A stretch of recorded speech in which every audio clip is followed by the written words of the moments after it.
What up, y'all? Welcome to another show, the DC Pharma Show. Got my co-host with me, Big Worm at Cannabis. How's it going, everybody? I like the little no-till organics added to your little logo there. I like that a lot. I know, definitely. Jacob showing off tonight. That's what's up. Oh, okay. But tonight, we definitely have a giveaway tonight. I want to thank, first of all, I want to give my shout out to Meister over there on Georgia Avenue. If y'all don't know about them, go check them out. They have great glass pieces, accessories, just top of the line shit that you guys would need for your smoking abilities. They do some education stuff as well, right? I think they do. They do. DC Scrogger does have a class there. I don't know if he still does it, but if he does it. Do it at Meister, from what I know. But the reason I'm shouting them out tonight is because they came through real big for me and donated this for my giveaway show tonight. And it's going to be for the third lucky caller. Caller number 3 tonight. And we have an ashtray that does a few things on there. This is nice. So you got it's got the bowl stand, and then it's also got the asher. So yeah, and then we also have this, which I think is cool, man. I love the plasma lighters, but they came through with this plasma lighter right here. Definitely tell me to let y'all know this was a $40 value. The way it works, you cut it on the bottom. And if y'all can see it, it's a little plasma thing, lights up. Don't stick your finger in there, you might get burnt. I don't know. I'm pretty sure. And if you're smoking out of a bong, see it lights up. There we go. Got it. And you can also do it upside down because it's a magnet in the back. So if you like to smoke your flowers out of a bong, you can use it for that too. Very cool. So that's what's going down tonight on the giveaway for the third lucky caller. And at the end of the show, so stay tuned, everybody. Or in between, or we don't know when. Oh, mystery. But we had a guest tonight. Don't know if he's stuck in traffic. Don't know if he's gonna show up tonight. We were gonna be talking about lead lighting, but we're gonna go ahead and freestyle this tonight and talk about problems in no-till that may pop up, or we just gonna talk about no-till in general. We're gonna freestyle this tonight until he shows up, if he shows up. Apologize to all that tuned in tonight to listen to an episode about lighting. I don't really know much about lighting except me trying to get away from using too much light in electrical uses. So, from my point of view, since I'm gonna go ahead and give my little 2 cents, a lot of people, reach for the best lights. The new LEDs that come out every other month, it seems like to me. HIDs, all these kind of lights. And I've been through a few of them, man. But lately, what I've been trying to do in my growing and in my style of growing is to move away from using lights to be light dependent all the time. Now, don't get me wrong. I still use lights in my grow, or will be using lights in my grow, but it'll be more of a light depth situation. So we Airwalk 66. We know that it's LEDs. It's light emitting diodes. We know that. It's all good. Welcome everybody to the chat. I had a conversation this week with a new person to no-till.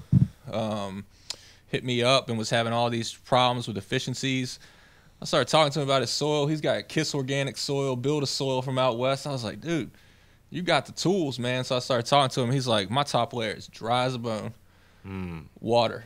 And I really think that keeping your containers moist and properly watered is a key, one of the big keys to no-till, I will say. And once you get that dialed in, I think like Josh was saying with those blue mats, once he got that dialed in, it was automatic. So yeah, I'm gonna definitely have to check those blue mats out. But look, I got them, man. You can. Me personally, I'm more. You can get them working. But me, I'm still more of an old school guy. But I probably need to move away from that. I like the hand water, top feed. And it is. When you're doing no-till, when you first beginning, it is a trial and error as far as watering goes, especially if you're using fabric pots. Because your soil tends to dry out a lot sooner than what you imagine. Man, hold So a lot it's of water too. When you first start no-till or any type of organic and you watering, and then you're a beginner, yeah, it's a trial and error until you actually figure out how much your pot could take, your plant could take or whatever without having runoff. Since you don't really need no runoff when you're feeding your plants. Don't want the runoff. Yeah, you definitely don't want the runoff. That means you're doing too much. But that's all part of trying to get it together. I also think using the sprayer, really helps you slow down and let that water slowly absorb. Let it soak up slow. Yeah, man. And anybody that's doing organics out there in chat or whatever, man, if you run into any problems, man, feel free to ask any questions or whatever, or even throw your 2 cents in there, man, because, great minds, man, putting them together, man, is dangerous. So I definitely appreciate input from out there in chat. If I got any great growers out there, please check out my Instagram. I got some pictures of some buds that are foxtailing right now. I'm curious what you know, if you've grown. I got a question for you, though. I did see a picture on Instagram, right? And it looked like you got a plant on there that you just chopped in half. What's the deal with that? So, little story about that. I got a pack of seeds from Jinx Proof Genetics out west. His 9-pound hammer. I saw him on Instagram. I like what he does. He does a lot with autism out there. He gives back to his community out there. I like that a lot. So I want to check out his genetics. The 9-pound hammer's won some awards. Pop 5 seeds, got 3 girls, had them DNA tested with our, Farmer Freeman DNA.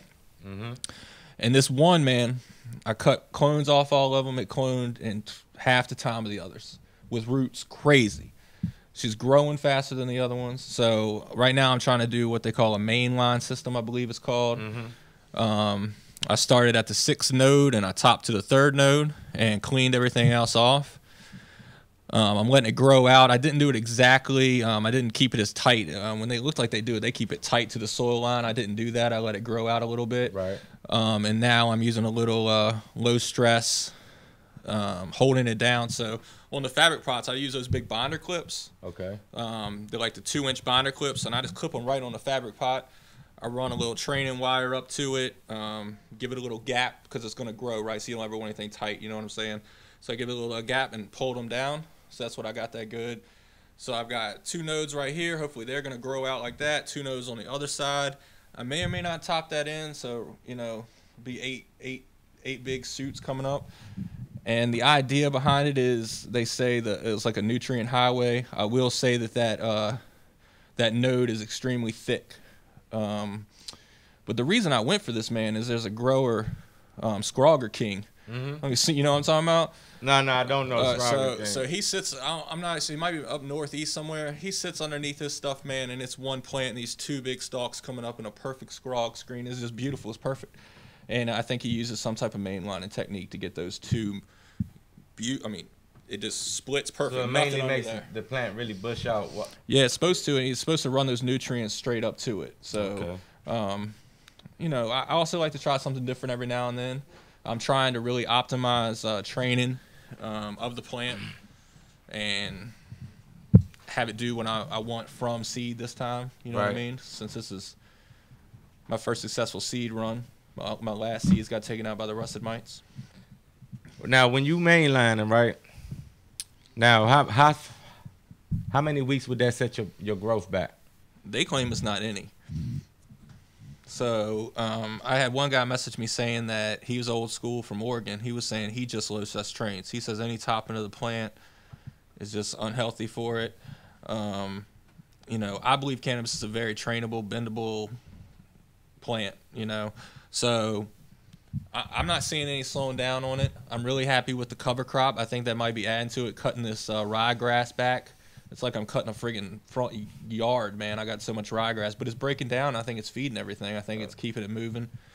Well, definitely, you got that organic matter there. It's gonna do what it, what it's supposed to. But we're gonna find out that topping because I accidentally topped the one in the back. I went to low stress training and snapped it. So. Well, see, I'm under the belief that cannabis is a very, very forgiving plant, so a lot can happen to it. She's gonna bounce back, but in the process of bouncing back, I'm in the belief that the plant takes time to, pauses its growth to recuperate the damaged area. So I'm under the belief that you may lose a week or two, because like I said, it's a very forgiving plant and it bounces back quick. Right. So even if it's that many, days or whatever have you, but I think it may slow the process down a little bit, but it won't take away from the end goal that you're trying to meet.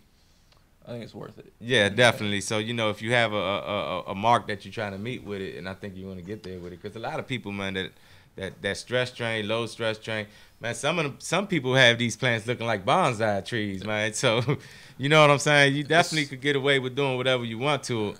I just think the more that you do to it is also the more that you slow the growth down in your plant. So just be mindful, you know what I'm saying, as far as how some other people may go about chopping down your plants or, pulling this leaf here or this branch over there. Just know that it does have an effect on the plant, but if you keep at it, it will get you to your end result that you're trying to meet for sure. So the whole reason doing all this is plant count and trying to grow big plants under one light and keeping everything legit under Initiative 71. So,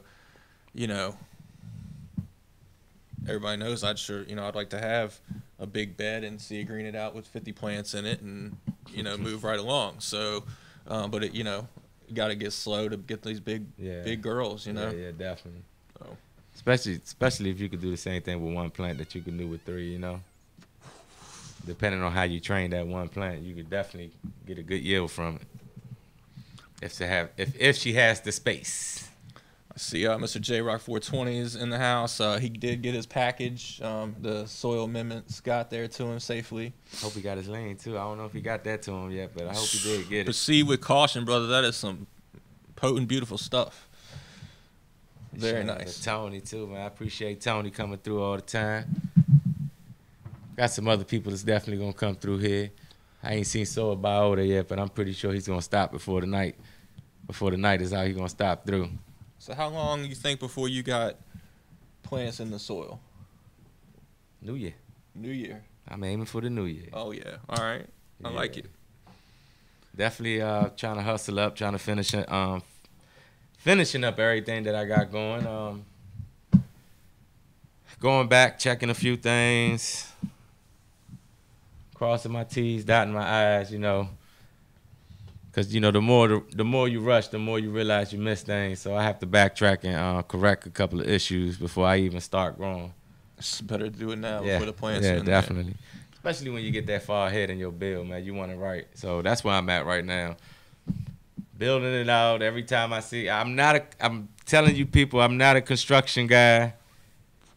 So when I go out there to work on this place, sometimes I don't feel like it. But I still get it done anyways. I know what has to be done, and I just go at it and do it. Definitely got a hell of a partner helping me out right now.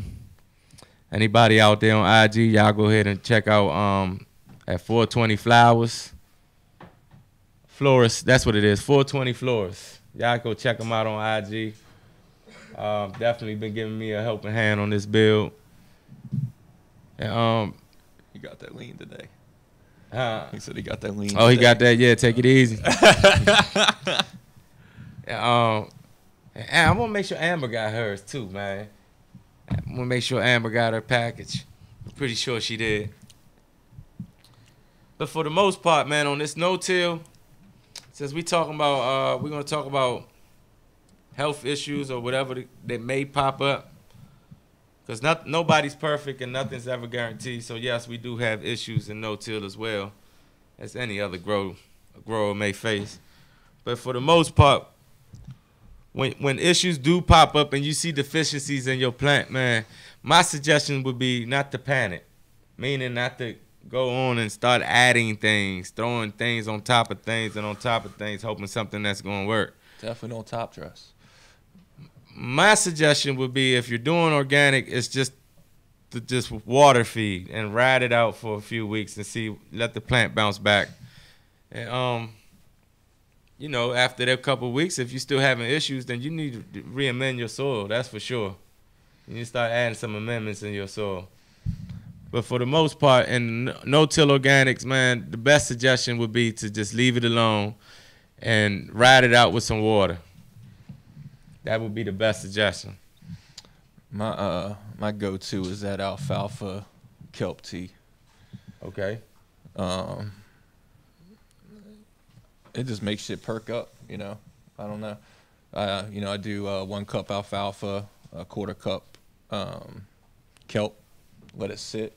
And I used to bubble it, and I think the bubbling might do something. I'm not really bubbling it for life. You know, it's more of a botanical tea, but I've let it sit without the bubbling with no problem. It's just stirring it a couple days. I didn't stir it for 2 days. It was still fine. So I'm kind of experimenting on how much attention I have to give it. And I think you can just stir it once or twice a day and it'll be fine. And feed that in. Yeah, at that point it becomes more of an extract, you know. Right. Than the tea. And the alfalfa is, you know, the kelp of the land, and then you got the kelp of the sea. So I mean, it's just good stuff in there. My secret, man, I'm not gonna lie. When I have issues in vegging, and this is in veg, and I do my watering cycle and everything's still the same, man, just go ahead and feed some fish. And watch how that baby perk right back up on.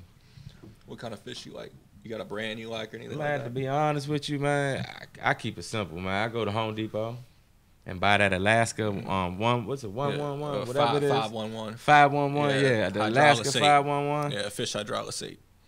That thing stinks like something you wouldn't know, so try not to get it on you. But I tell you, man, this thing works. I got a funny It'll story get you out of about a jam, man. I got a funny story about that.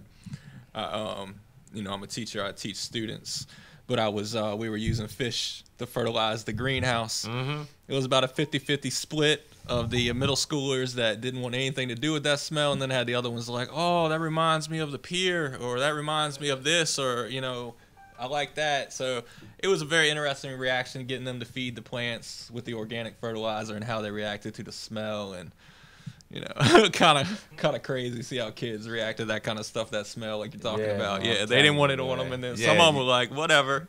So you don't want it on you, man, but if you fully, because sometimes I even fully feed with it. I want to address this if I can. And it's like, well, go ahead. So, Tony, man, I think that even in organic farming, oh, he's talking about the bottom. It is important. You know, you could have what they're talking about, the omni-protein. You could have a protein. You could make your own fish stuff, you know, if you want to ferment some stuff. You know, there are some things you can do, but I mean, I keep a bottle of Neptune's Organic, their fish/kelp. I think it's something you can have in your toolbox. That's just my 2 cents on it. You can go that next step, obviously, right? There's always another step where you can get more pure, but I think it's okay to have an OMRI listed bottle in your toolbox when you need it. And if you know, if available to you, you know what I'm saying, get you a fish, man. Go ahead, get you a fresh fish, throw that joker guts and all, man. Throw it right in your blender. Blend it on up, mix it in there with that water, man, and go ahead and feed your plants with it. You could go that route. There's definitely nothing wrong with it at all, whatsoever. I would suggest you do that if you have it available to do. You see what I'm saying?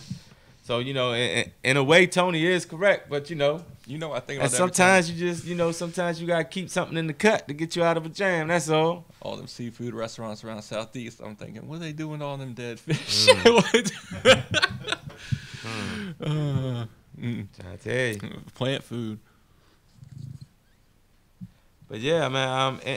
Like I said, I just use it. I pretty much use it, man, to get me out of the jam sometimes, man. Like, it's not something I use on a regular. Like I say, he's completely correct. If you want to go all the way organic, that's what you do. You see what I'm saying? But sometimes you need something to get you out of a jam. So get the next thing smoking. But I'm going to go ahead and get this thing jumping off. I'm going to get this cord on my phone first before we get this thing jumping off. And for those of y'all that know the number, don't call yet. And I also want to give a that's what I wanted to. This is what I wanted to take the time out to take. I want to give a shout out to the cannabis community out there. I want to give a shout out to Phone Homie. He went out there to Puerto Rico.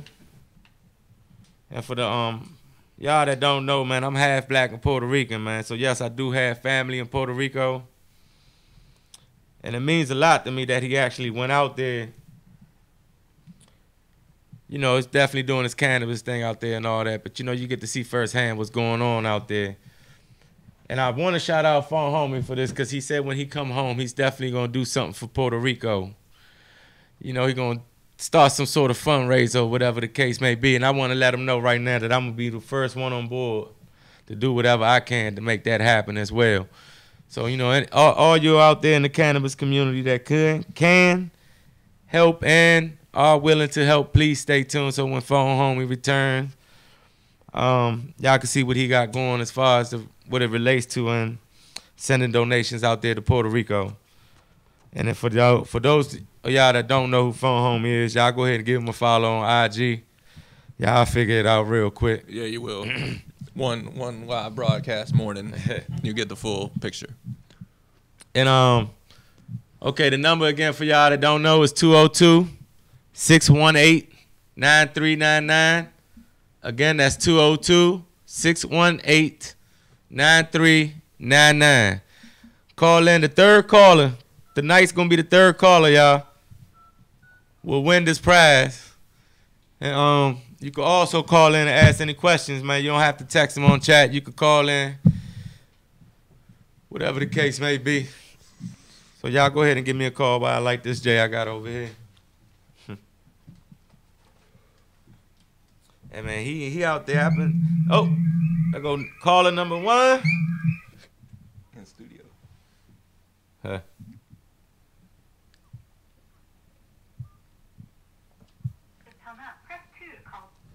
All right, that was the first caller. They hung up. That's caller number 1.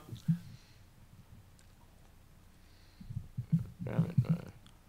I'm sorry, I didn't catch that. Press 2. Should hang up.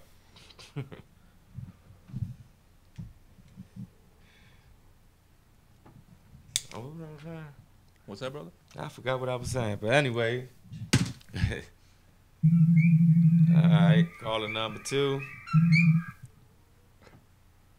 All right, caller number 2 gone. The next caller, that's it.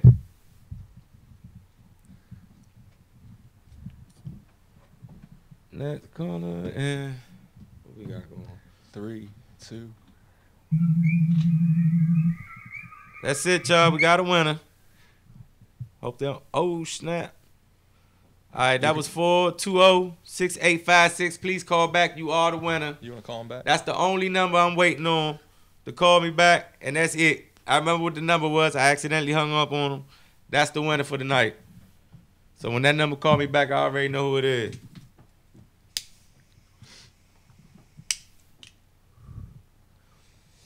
And like I was saying, man, my man got his the pictures going on the IG. I'm really envious and jealous of him right now. I wish I was back out there right now, because I know the weather's lovely and the breeze is just blowing. Down on the island. Yeah, man, perfect place to smoke.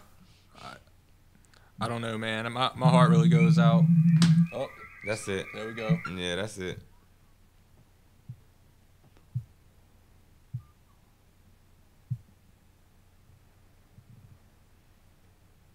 Hello? Yeah. All right, that's it.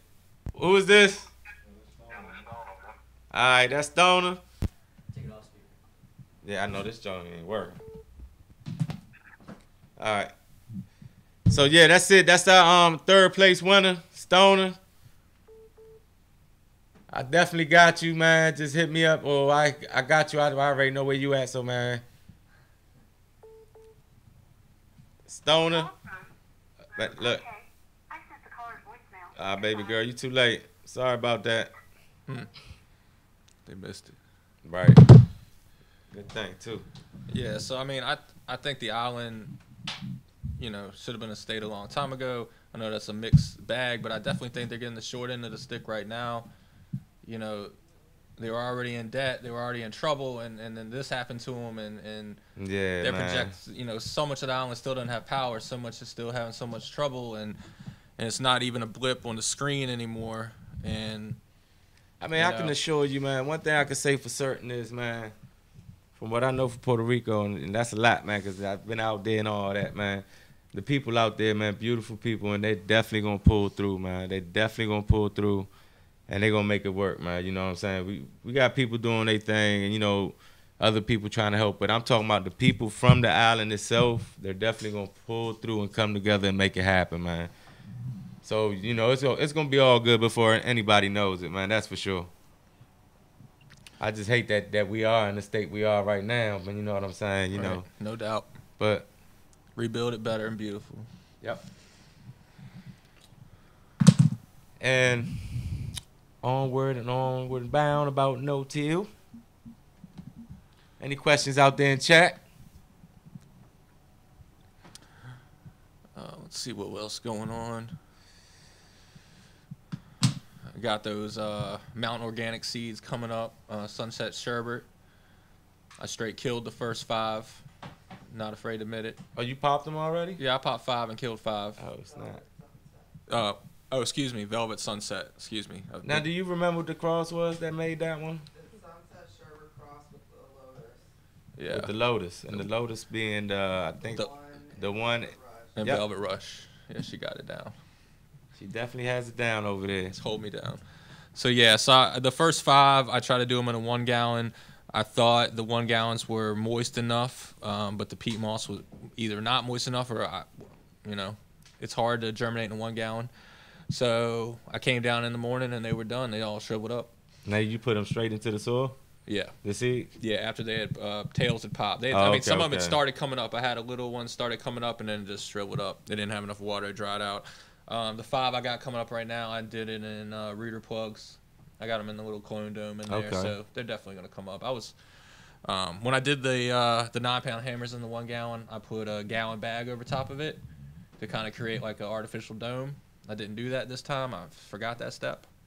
So basically, you can germinate a seed in anything if you can create the humidity around that. You know what I mean? So the bigger the container, the harder it is, obviously. But oh man, you could germinate a seed, man. Just pop it in the soil. Like for example,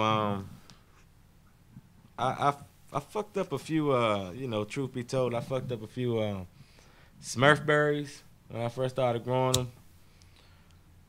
But and that's because you know, they didn't pop in the water. Whatever happened, whatever I did, I messed them up. So I had a few other ones left, right? So I was already agitated because on my grow, everybody else already had a kickstart, which was like 2 weeks ahead. You know what I'm saying? Right. So I'm already pissed. I couldn't wait. I didn't want to throw them in a cup of water so the tail could spring out or whatever. So the last few seeds I had, man, I just put them right there in the soil, man. And I swear and I lie to you not, every single one of them popped. Every single one. Right. I had 100% germination, man. And that's something I can't say as far as all the other methods that I try. Now, even though that did happen, right, I still have that habit that when I pop my seeds, I got to throw them in a cup of water. So, right. You know what well, I'm saying? I mean, I was happy with that. I didn't pre-soak it all this time. What I did was I ground up some aloe in the blender. Mm-hmm. And I put about a 2-inch chunk, put some water in there, ground it up. You get like a little nice green water. Soak the rapid rooters in that. And then just using that as kind of my inoculant or my speed, you know, excerpt. But I did the previous seeds that I messed up. I had great success. I soaked them. I put a little bit of aloe in there, and I put a little bit of the fulvic acid in there and the full power.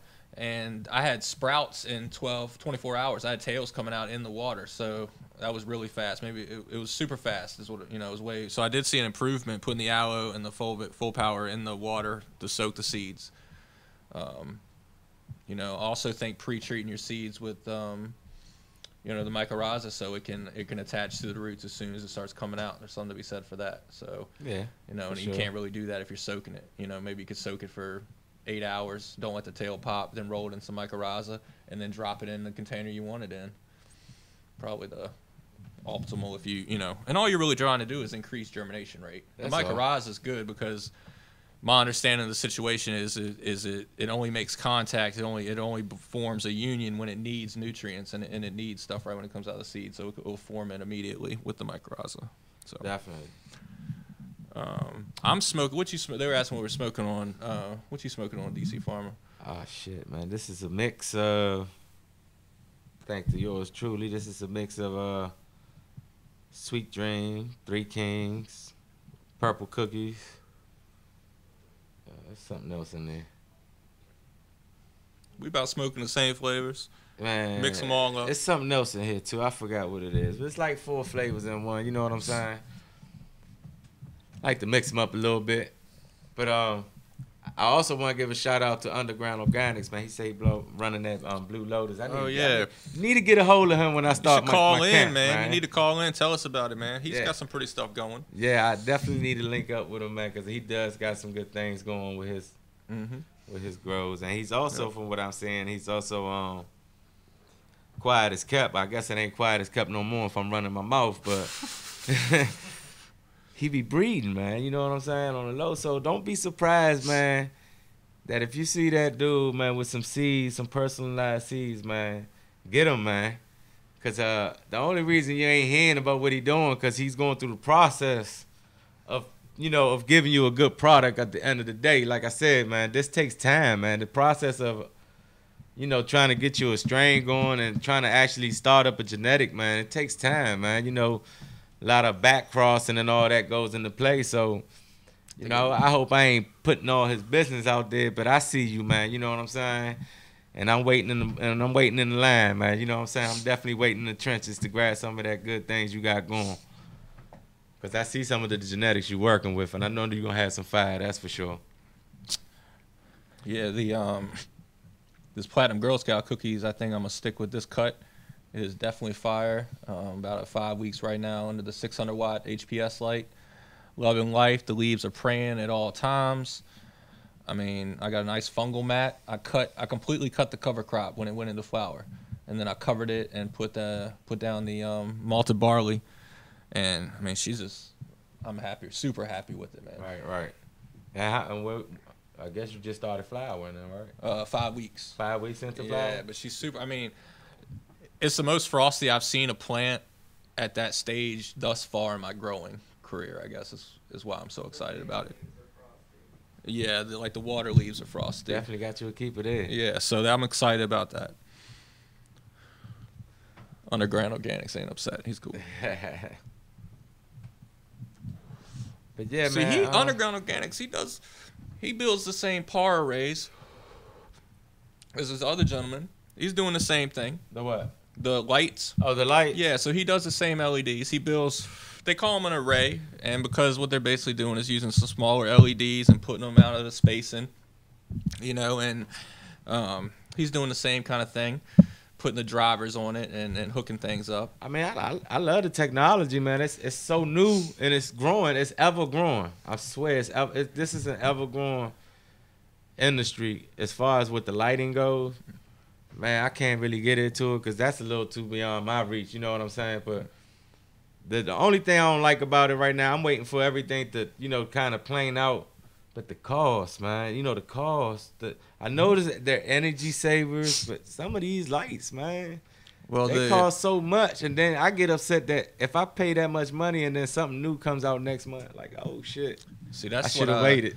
That's what I like about these arrays. So what we're talking about is the cob array. And so the deal with these is as something comes along that's better, they can switch out your parts.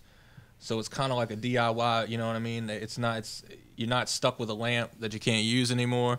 Underground Organics probably talk better about that than I can, but basically what I understand, a better diode comes out or whatever the case is, you upgrade the board, you just swap it out.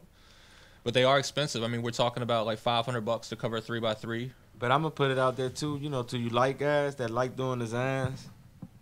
I got a design in my head that I do need some lights because I'm doing a light depot. So I still have to have lights running. But I would like to have some sort of LED setup running along my 2x4s on top of my grow and all that. So that way it won't. I need something that'll fit a 2x4 area. So that way I won't have too much light blockage coming from the outside, in other words. Because I got kind of like a hybrid thing going, and I need the sun as much as possible. So the less obstruction, the better. So anything that could fit under a 2x4 or hide under a 2x4, some sort of light rail setup, definitely hit me on my DM, man, and we could talk. Yeah, the light. I've always wanted a mover. A light mover, is that what you're saying? No, not necessarily Oh, you want a light rail. mover, but I want the lights running across my railings on top. See it? You see what I'm saying? Without Right. blocking any light from the sun and all that. Right. I know they use the light movers a lot in greenhouses to supplement light. But yeah, I'm excited, man. It's gonna be cool. But yeah, man, I'm definitely excited for this next grow for me because I'm relying on the power of the sun more so than ever, you know, and I'm trying to see what I get back from that, you know. So, and I think it's gonna be beautiful, man. You know, if it's anything with Miss Rad Reefer doing, man, yeah, I think I'm gonna be doing just lovely. And then I'm going the organic route with it, so yeah. Are you gonna do beds? I'm going with beds. I already made up my mind. I'm going with grassroots beds. Yes. I'm gonna run them across because, you know, if I'm gonna take my time and my money to build the soil, then I'm gonna make it do the best it can. And I see that having them in beds, I get the more out of it than I would having them in 15-gallon pots. Trying to squeeze in as much plants that I can in the space that I have. Right. I see that having about 6 rows of beds, I have a better fucking shot of doing my thing. You know what I'm saying? Yeah, it looked like Joshua just replanted his beds out there. Did you see his harvest, man? Mm-hmm. That grape stomper. The trichomes were on top of trichomes on top of trichomes. It grows some beautiful stuff. Yeah, definitely. I definitely like what I see coming out of beds anyway. And then now, you know, I also hope the decision was, you know, like you got guys out here like Farmer Freeman, you know what I'm saying? Like now I could pop my seeds, man, or have my plants in the beds, and if I find out that they're males, I pull them out and throw something else in there. Did you want Underground Organics to call in? He could call in. I gotta get my phone working. I think I got this damn case on my phone. We can just put him on speaker by the mic. Yeah, we can put him on speaker by the mic if you want, for sure. Princess P's gonna repost that number real quick. He could call. I just gotta take the damn phone out this damn case.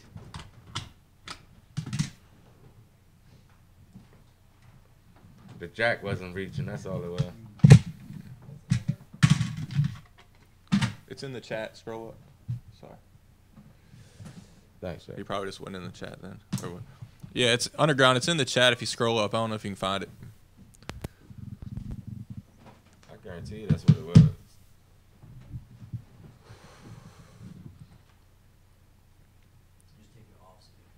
All right. Yeah, so today I had some free time and I was looking at the Rodell Encyclopedia of Organic Growing. This happened to be a copy where I was. It was talking about calcium deficiencies, and it said the number one reason there's calcium deficiencies is either too much water or an inadequate water. And I think that's very true in no-till, because there's lots of nutrients that rely on that water supply. So I think that's why, you know, we were talking about that water, and it's just so crucial. You know, it just popped in my head thinking about that calcium and how people like, add that CalMag, add that CalMag. You know, it's there.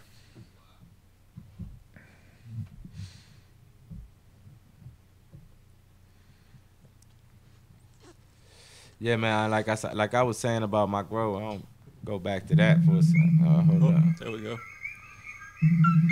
on.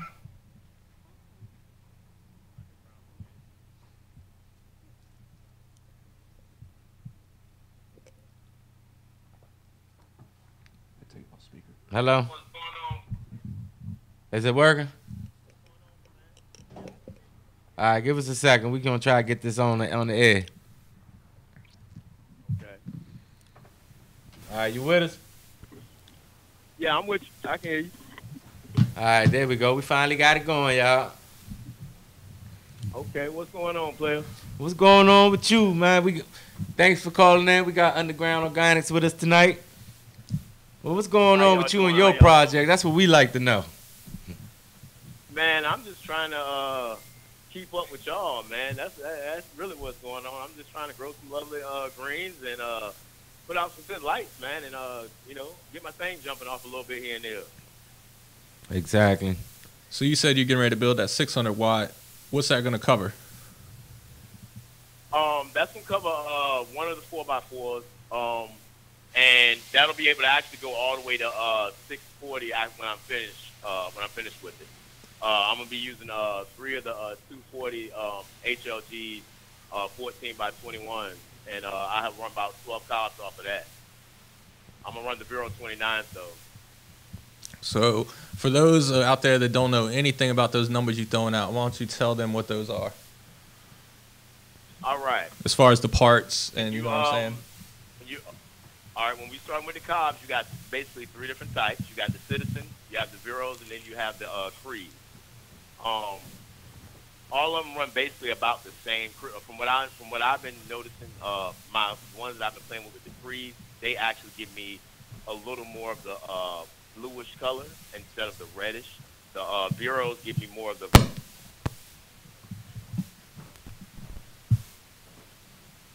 So, I mean, but either way, you can run them. You can run them all the way through veg and flower, so it doesn't matter, and you can mix them up. If there's any new bin shells that come out, like different fixtures with the cobs, you can actually upgrade them without, you spend $25, $30 on a new set of cobs, and you're back in the game.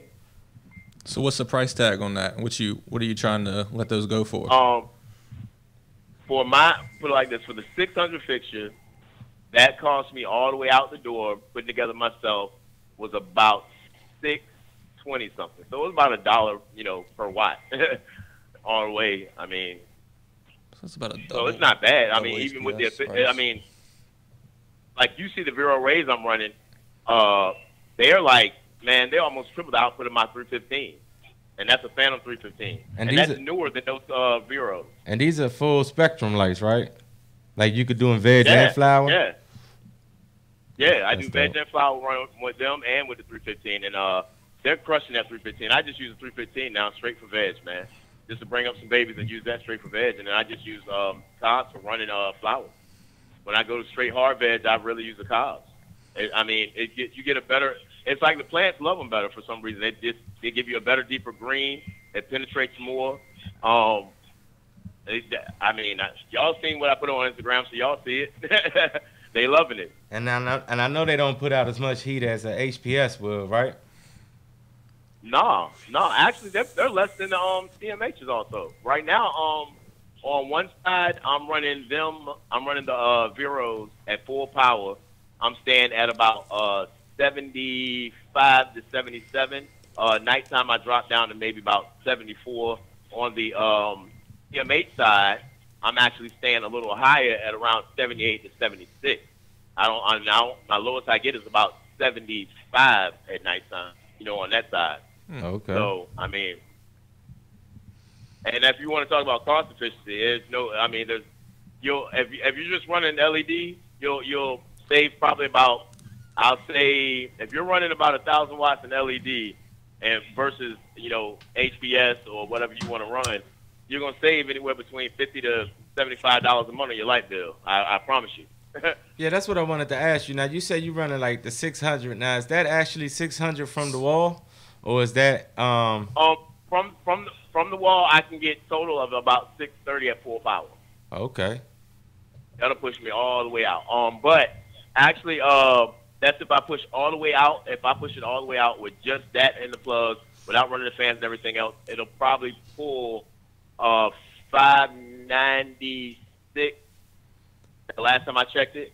But I hadn't put my dimmers on at that time, so I need to actually redo it.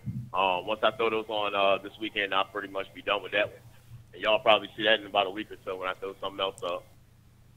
So with a lot of that, from what I've looked at with GrowMow and some of the other big LED growers out there, they talk about how much you're supposed to push the driver, and you get a driver that's bigger and then you only push it at like half strength or what of that. Can you speak to that, or what you feel about that? Really what that is it really goes on how many cobs you have, because each cob, depending on, okay, like say you got the Vero 29. Now, you've got 3 different shelf lives of that. So basically it will be a different bin. So you can go with the A bin, which is like a kind of a top grade. The B is the middle class, and then you go with the C or the D, which is the lower one. They're lower quality ones. So I tend to say if you want to run, how we're running, and you're trying to get the maximum out of them, you want to stay within the B shelf or the A shelf, and they actually give you, they can actually hold anywhere between mine are running I think the 36 volts per cob, but if I went to the A, I could probably get up to anywhere between 56 to 72 per cob. So then I can up my drivers, and I can actually run them softer when getting more power out of them. Right. It's all about efficiency at that point, I guess. Right. That's pretty cool. Yeah. I mean, I'm sold. I want one. I mean, and another question I had: what's the lifespan of one of these lights that you build? The Veros I'm running now, I ran them for all of last year, playing around with those. No, and I haven't had a problem with them. After each run, I basically break them down, clean them, just wipe them off real good. And I mean, I haven't lost anything. But the life expectancy, when I talk to the guys at Rapid and with the other company I deal with, they're telling me I can get 3 to 5 years easily, long as there's no water damage, I don't spray a lot of water on them and things like that. Right. For 3 to 5 years. Yeah. Yeah, that's a lot of years in between that time. Yeah, the technology Right, probably going to upgrade between then anyway. So with my 315, with the 315 that I ran last year, the Phantom 315 that I got up on my left side, I've already changed that bulb twice. That's cool, man. And I'm still pushing. And with the Veros that I'm running right now, they're pushing about 3 times as much as that. Now, when you make these lights, you design them yourself, right? The 600 build I'm designing myself. The ones that I have up right now, that's a little kit, and it's like $249. I mean, for what it is, it's a 240 watt kit, and you get it from Rapid LED. It's a basic kit. You put it together, and if you run 2 of them, you can run. I mean, one of them will crush a 3x3. If you run 2, you can crush a 4x4 all day. Yeah, and I was mainly asking, because when you design the lights for yourself, right? What are you shooting for in design wise? It depends on what size of what I'm growing for. We run in no sales, so I want to get down to where I'm running 415 pipes on each 4x4, and I can push 600, so that way I can basically. I feel if you're getting 1.3 to 1.5 per watt, you're in the top. I mean, you're doing your thing, because the lights are gonna push it to where you're getting a gram per watt easy. But I want to tweak it to where my soil is happy, my plants are happy, and I can push them a little bit more. Because I feel if you give the plant the good environment, it's gonna push out to 1.3, 1.4, 1.5 and double. I mean, you can probably get. I mean, like some of the guys I know, one guy he's running about 600. He's pulling about 1.7 off of that 600 watts per gram. Yeah, gram 0.7. Man, that's what's up, man. Hey, I definitely appreciate you calling in, man. It's getting to be about that time for us tonight. But what I want you to do is, man, let the people know where they can reach you at, man, because I think it's real important for our community out here in DC, for them to have your information, being as though a lot of us is indoor growers and we need access to these kind of lights and the knowledge behind it, man. So let the people know where they can reach you at. They can hit me up on Underground Organics LLC on Instagram. I'm Lee Mills on Facebook. Man, that's how y'all hit me up. Plus, every other weekend, just about y'all see me up there. I'm up there in y'all area all the time. Showing love. I love the area. The community is wonderful. So I let y'all know when I'm up there. Just check the Instagram. Y'all see me. For sure, man. And make sure y'all follow him on IG, man, and shout to his DM, man, to make y'all some of them lights, man. Support independent people, man, doing their thing, man. And, that's it for tonight. Thank you for calling in. And thanks, buddy. Thanks everybody else tonight for tuning in. And thanks, Big Worm, for coming through tonight as well. Why don't you let the people what you got going on this week? Hit us up on Instagram. Follow the grow. Hopefully, I'm going to harvest this week. So we'll see what's going on with that. Check us out on YouTube. We have a new garden walkthrough video. Always got the soil available at Cannabis DC. Big Worm Organics. Okay. No classes this week?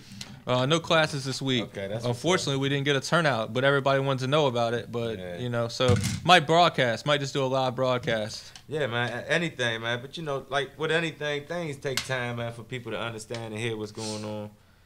And you know, when people catch on, they're gonna be like, "Oh yeah." So you just gotta keep at it. That's all. You know what I'm saying?